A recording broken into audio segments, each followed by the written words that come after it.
غلط فہمی تمہاری ہے کہ تم ہم کو مٹا دو گے۔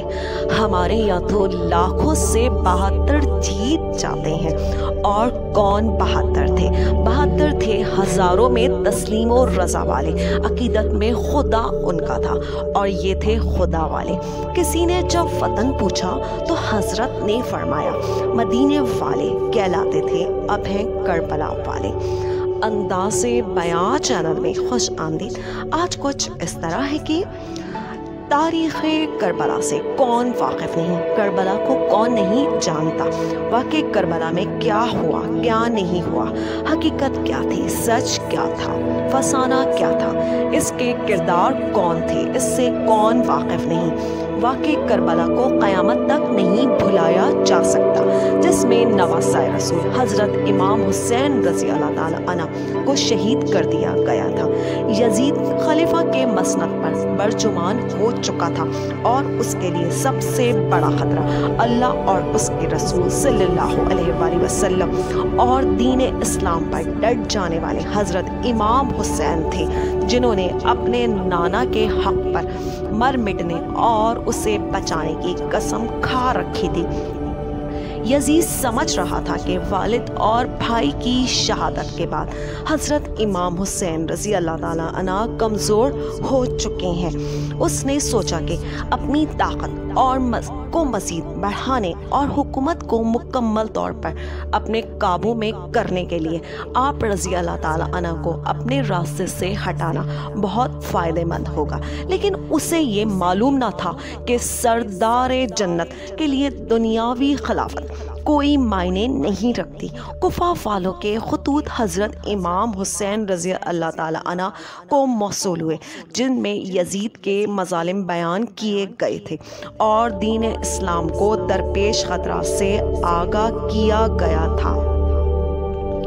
ایک اطلاع آپ کو یہ بھی ملی کہ شراب نوشی عام ہو چکی ہے۔ اپنے والد حضرت علی رضی اللہ تعالیٰ عنہ کی جائے شہادت پر جانے اور کی رہنمائی کے لیے آپ نے مدینے سے کوفہ جانے کا فیصلہ کیا۔ چنانچہ 28 رجب سن 60 ہجری کو آپ اپنے 72 ساتھیوں کے ساتھ مدینے سے کوفہ کی طرف روانہ ہوئے۔ حضرت امام حسین رضی اللہ تعالیٰ عنہ اپنے 18 اہل بیت اور 50 اصحاب کے ساتھ کربلا پہنچے۔ 8 ذی الحجہ کو کوفہ والوں کی عہد شکنی کا اندازہ اس وقت ہو چکا تھا جب آپ نے اپنے چچا زاد بھائی مسلم بن عقیل کی شہادت کی خبر سنی، لیکن آپ نے اپنا سفر جاری رکھا اور اپنے نانا حضرت محمد صلی اللہ علیہ وآلہ وسلم کی اس پیشن گوئی کا انتظار کر رہے تھے جس کا ذکر حضرت محمد صلی اللہ علیہ وسلم نے اپنی زوجہ ام المومنین حضرت ام سلمہ سے کیا تھا۔ بخاری شریف کے مطابق آپ نے ام سلمہ کو مٹی دی تھی اور کہا تھا کہ یہ کربلا کی مٹی ہے، جب یہ سرخ ہو جائے تو سمجھ لینا کہ یہ جگر کا گوشہ اور میرے گھر کا پھول حسین ابن علی شہید کر دیا گیا ہے۔ حضرت امام حسین رضی اللہ تعالیٰ عنہ اپنے اہل بیت کے ہمراہ 2 محرم الحرام سن 61 ہجری کو کربلا پہنچے تو آپ کے گھوڑے پر ایک عجیب سی کیفیت طاری تھی، جیسے وہ آپ کو لے کر دور بھاگنا چاہتا ہو۔ آپ نے پوچھا کہ یہ کون سا مقام ہے تو معلوم ہوا یہ سرزمین کربلا ہے۔ آپ نے ارشاد فرمایا قافلوں کو یہاں روک دیا جائے، ہم قیام کریں گے اور پھر وہیں خیمے۔ آپ نے آسمان کی طرف دیکھ کر دعا کی، اے اللہ میرے نانا کے دین کی حفاظت فرما اور اس سے زندہ و آباد رکھ۔ آپ کو اطلاع مل چکی تھی کہ آپ کے چچا زاد بھائی مسلم بن عقیل کو شہید کر دیا گیا ہے۔ کوفہ کے لوگ جو آپ کو بار بار خط بھیج رہے تھے، کوفہ کے گورنر ابن زیاد کے خوف سے مسلم بن عقیل کو تنہا چھوڑ چکے تھے اور وہ کوفہ کی گلیوں سے نا واقف تھے۔ ابن زیاد نے انہیں گرفتار اور پھر بعد میں شہید کر دیا۔ حضرت امام حسین رضی اللہ تعالیٰ عنہ کو کوفہ سے سینکڑوں خطوط موصول ہوئے۔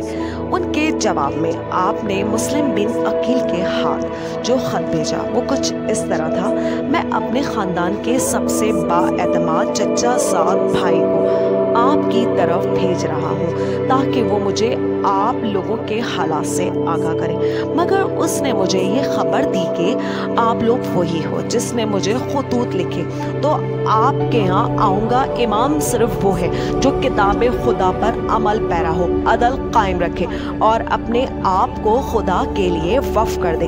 لیکن افسوس، سفیر حضرت امام حسین رضی اللہ تعالیٰ عنہ حضرت مسلم بن عقیل کو شہید کر دیا گیا تھا۔ خیمے لگ چکے تھے۔ سب سے پہلا خیمہ حضرت عباس رضی اللہ تعالیٰ عنہ کا تھا۔ حضرت عباس ایسے شہید ہیں جو کہ غازی کہلاتے ہیں۔ یزیدی فوج 3 محرم الحرام کو امام کی فوج کے راستے میں پڑاؤ ڈال چکی تھی۔ حضرت امام حسین رضی اللہ تعالیٰ عنہ نے اپنے اصحاب اور اہل بیت کو اکٹھا کیا۔ آپ نے فرمایا کہ میں آپ سب لوگوں سے اپنی بیعت اٹھاتا ہوں، آپ سب آزاد ہیں۔ سب نے کہا ہم آپ پر جان نثار کر دیں گے، اپنے خون کے آخری قطرے تک دین حق کے لیے لڑیں گے۔ روایات کے مطابق حضرت امام حسین کے 72 افراد کے مقابلے میں ابن زیاد نے 4 محرم سن 61 ہجری کو بہت بڑی فوج کا لشکر کوفہ سے روانہ ہو گیا۔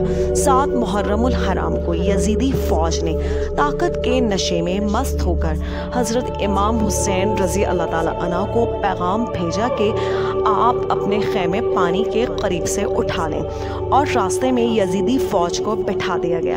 حضرت امام حسین نے پانی بند کرنے کا اس لیے برداشت کیا تھا کہ بعد میں لوگ یہ نہ کہیں کہ حضرت امام حسین اور یزیدی فوج میں تنازع پانی کا تھا۔ آپ نے ظلم برداشت کیا اور اصحاب کے ساتھ اپنے خیموں کو پانی سے دور لے گئے، اور اس طرح یزیدی فوج نے پانی بند کر دیا۔